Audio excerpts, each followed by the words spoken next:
Iron Man 3, we are finishing my Iron Man series of reviews. Got lots of fun reviews for you in the coming months, but I wanted to talk about these before Ironheart comes out. Just wanted an excuse to really talk about these movies, especially this one. Because this one is the one that, man, people are not going to like what I have to say about it. Because people fucking hate this movie. And I never understood it. Never understood it. I think this is one of the best Iron Man movie. I think it's better than the first movie. There's lots of great things I love about this movie. Actually, give me a second. I'm going to take care of what somebody just came to my door. Sorry about that. But yeah, this movie is my favorite of the Iron Man movies. But let's talk about what doesn't work before we get into what I really like about this movie. Because it's quite a bit. I think the Mandarin twist, I will explain why I don't hate it as much as some people. But I do think overall it's bad that there was a twist. There wasn't really a purpose for it in the grand narrative. The villain of this movie is bad. I like what the villain is able to do to Tony Stark as a character. We'll get into that. But honestly, I don't know why people perseverate over the villain stuff, because the villain stuff, yes, is bad, but like Whiplash was also bad in the second Iron Man movie. Obadiah Stane was bad in the first Iron Man movie. Like, all these characters are Marvel movies at this point in the MCU were all bad, and they're still having villain problems. They've done a little bit better. Like, I think it is a problem with Marvel still to this day. But I feel like it's so over dramatic the way people act about that. But I get it. We'll talk about more about that in a minute. I really like. No, sorry, we're in the negatives. I really don't like the scene where they nuke Tony's house because Darcy's there. And she's like, guys, should we worry about that? I'm like, I'm sorry. If you see fucking missiles headed towards your house, you're running around and screaming. You're not, oh, guys, should we worry about that? And then it's a really terrible sequence. But, there's that. And there's also, a lot of moments with that. I kind of was like, okay. Any more negatives? Nope, that's it. Other than, some normal Marvel stuff. It's a little overly quippy. It's sometimes feels like it's directed by a committee and not by a real person, but that's normal for Marvel movies. So let's talk about what I like about this movie. I really like that this is the first Iron Man movie where Tony's not in the suit a lot. Similar to the first movie. But a lot of the situations are really testing Tony's intelligence and finding clever ways to get out of the situations.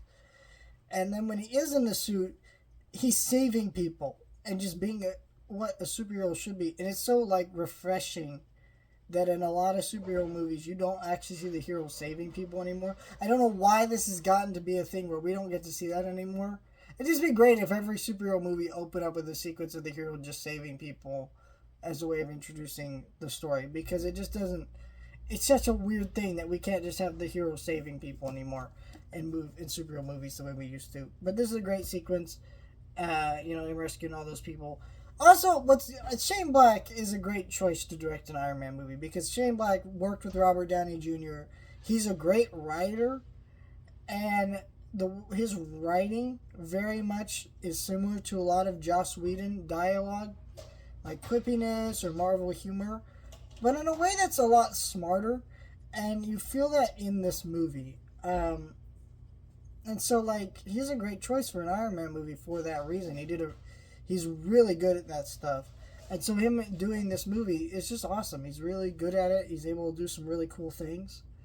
And, I think he's great. I think he's just really great with this stuff. I mean, the humor really works in this one. I like Tony's relationship with this kid. I think I wish they had actually done more while Tony Stark was alive in the MCU. Not really sure why they didn't ever bring that kid back or have him kind of be a mentor figure. Or maybe play around with the fact that, hey, maybe Tony wants to be a father someday, and maybe him actually having a son would have played into that, you know? But I don't know. It works just fine. I like it.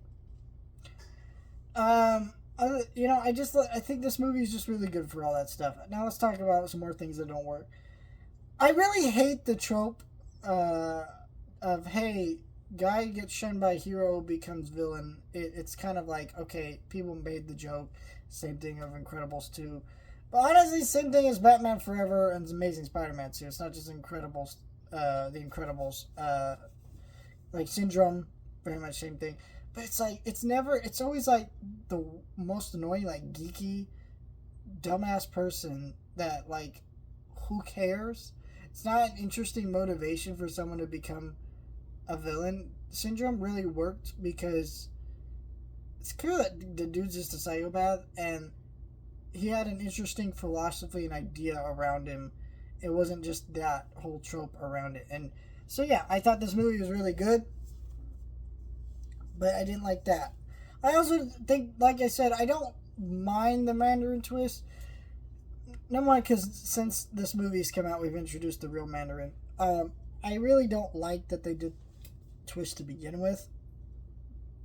But initially, I was okay with it, because if you ever read Iron Man comics or seen what the Mandarin used to be like, it's kind of a racist stereotype, so I'm sure like Marvel was scared to do that.